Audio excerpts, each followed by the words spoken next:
Fue algo muy lindo. Inmediatamente salieron en los medios, salió el dueño de la fábrica, salió la burocracia, todo.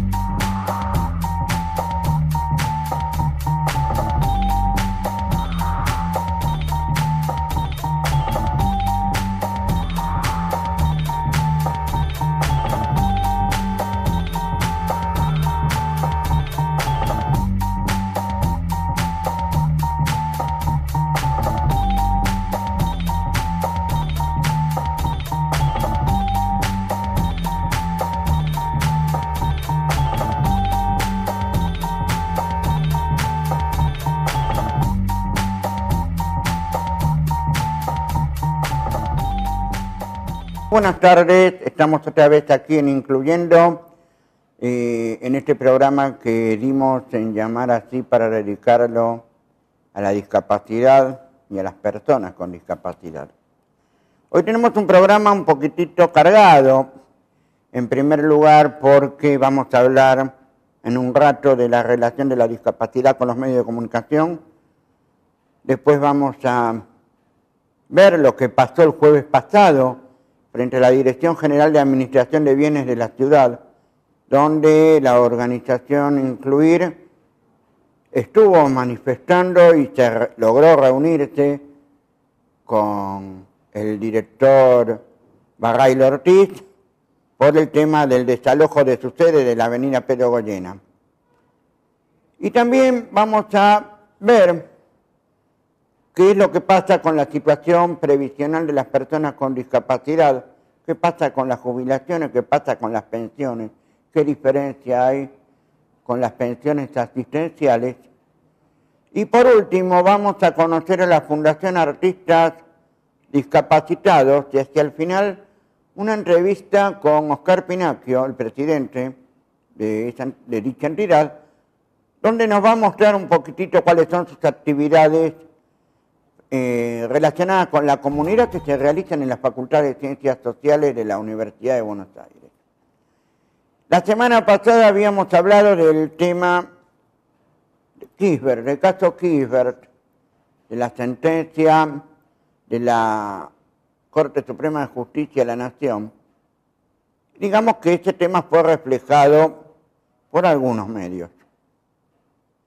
La cuestión pasa por ver ¿cuál es la relación de la discapacidad con los medios? ¿Reproducen lo que está establecido socialmente? ¿Se podría hacer algo para mejorarlo? Más allá de todos los manuales de estilo habidos y por haber dentro del periodismo, nosotros tenemos que tener en cuenta que muchas veces los multimedios reproducen los intereses de las clases dominantes. Por eso acá hablamos, el lema de Barricada TV, acá vas a ver las noticias que en la tele no ves. ¿Sí? Precisamente porque acá estamos construyendo otro tipo de subjetividad para que las personas con discapacidad y sus familias piensen también que también tienen derechos y que hay que exigirlos, por supuesto. ¿Qué pasa con la discapacidad cuando la tratan los medios? Ocurre algo muy singular. Tratan de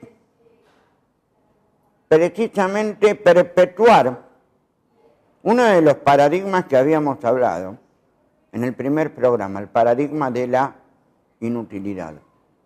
¿Por qué? Porque cuando se refieren a alguien con discapacidad, a alguna persona, se la refieren como discapacitado. Pasó en los artículos firmados por Eduardo Videla e Irina Hauser en página 12 con la cobertura del caso Kirchberg. Pero ojo, no es patrimonio solamente de página 12, porque Clarín también comete el mismo error. ¿Sí? Se olvidan de lo que es persona con discapacidad. Ahora bien, ¿por qué se da el uso de esta palabrita? Les voy a aclarar algo. Discapacitado tiene el prefijo dis, que quiere decir sin capacidad. O sea que lo que están haciendo los medios, los multimedios, digamos, para hacerlo más claro, es precisamente instalar, ¿no?, en el inconsciente social, en el inconsciente colectivo, que las personas con discapacidad no son capaces de nada. En consecuencia, no ríen, no sienten, no lloran, no pueden hacer nada. Y eso es mentira. Por eso un llamado de atención cuando cada vez que se escribe una nota, cuando se realiza una entrevista, cuando se realiza un video. ¿Por qué no empezamos a hablar de persona con discapacidad, niño con discapacidad, joven con discapacidad? Más allá de los diferentes nombres que se le han puesto a integrantes del colectivo. ¿Sí? ¿Por qué? Porque hay diversos paradigmas dentro de la discapacidad que están circulando, pero esto solamente lo tratamos a nivel científico o más bien dentro de los que estamos en este pequeño mundillo que es la discapacidad. Entonces nos encontramos con que vamos a tener un paradigma de las capacidades diferentes a nivel educativo, el paradigma de las necesidades especiales a nivel político, que sobre todo se instaló desde 1995. La ley de medios abrió un poco el panorama con respecto a la accesibilidad de las personas con discapacidad a los medios de comunicación social. ¿Qué hace? No me diga nada. Nosotros no tenemos el intérprete en lengua de señas ni tenemos el subtitulado oculto. Un momento, ya va a llegar eso. Pero lo cierto es que ya el subtitulado oculto es obligación en los multimedios, ¿sí? Y el lenguaje de señas se usa para algún que otro programa, pero sí es utilizado, por ejemplo, para los actos oficiales y los discursos presidenciales, lo cual facilita mucho la participación de las personas sordas, ¿sí? Y volviendo un poquito al tema de comunicación, de discapacidad y medios de comunicación, en algunos casos puede encontrarse algún tipo de desconocimiento acerca de la problemática. ¿Por qué? Me acuerdo precisamente de un artículo de página 12, cuando recién comenzaba el caso Kirchberg. Lo pongo así porque es el más reciente, ¿no? Es el que más fácil se puede encontrar por internet. Que hablaban de una encefalopatía crónica, pero ¿qué es la encefalopatía crónica? Esto ningún medio lo explicó. Posteriormente, cuando ahora la reciente sentencia de la Suprema Corte de Justicia de la Nación, hablaron precisamente de las consecuencias de esa encefalopatía crónica. Precisamente es una disfunción en el encéfalo, ¿sí?, por una inflamación que trae como consecuencia la posibilidad de múltiples discapacidades, como pasó con este chico, con este niño, sordo, con discapacidad motriz y desde luego la discapacidad propia visceral, ¿sí? Pero eso cuando uno escribe hay que tratar de reflejarlo, sobre todo cuando hablamos de casos concretos. Otra cuestión de los medios de comunicación y la discapacidad es precisamente la accesibilidad a la información.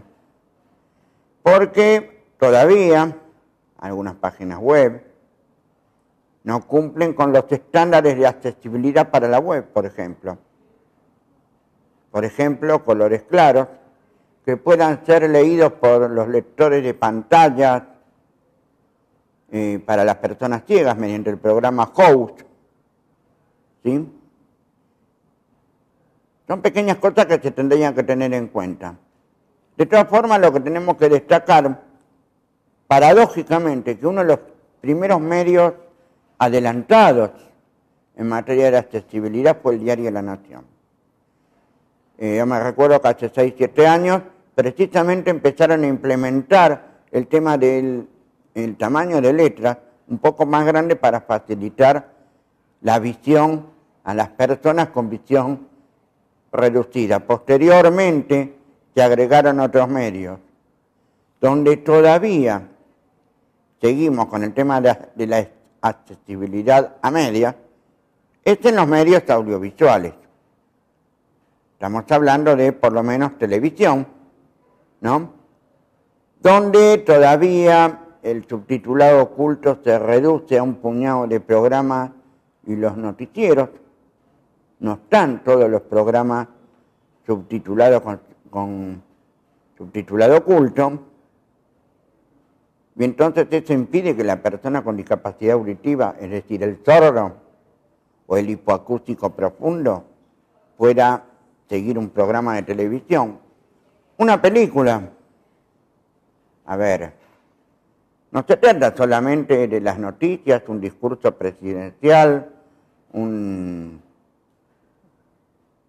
cualquier otro evento, sino, a ver, el sordo también quiere ver cine, quiere ver teatro por televisión, quiere ver el noticiero. Y es importante, ¿no?, que se comience precisamente a instalar la accesibilidad en materia de subtitulado oculto. Una cuestión fundamental en la relación entre la discapacidad y los medios de comunicación la va a dar la nueva ley de medios audiovisuales, ¿no? Teóricamente tendría que estar formado por algunos medios comunitarios. En esta lucha estamos acá en Barricada TV, junto con el resto de las emisoras comunitarias, ¿no? Y precisamente son escasos los programas o medios por parte de personas con discapacidad, realizados e instalados por personas con discapacidad. Y esto es algo que tratamos de salvar desde acá, desde Incluyendo. Sabemos que hay otros, pero son pocos. En el próximo bloque vamos a ver lo que pasó en la concentración de Incluir el jueves pasado. Hasta luego.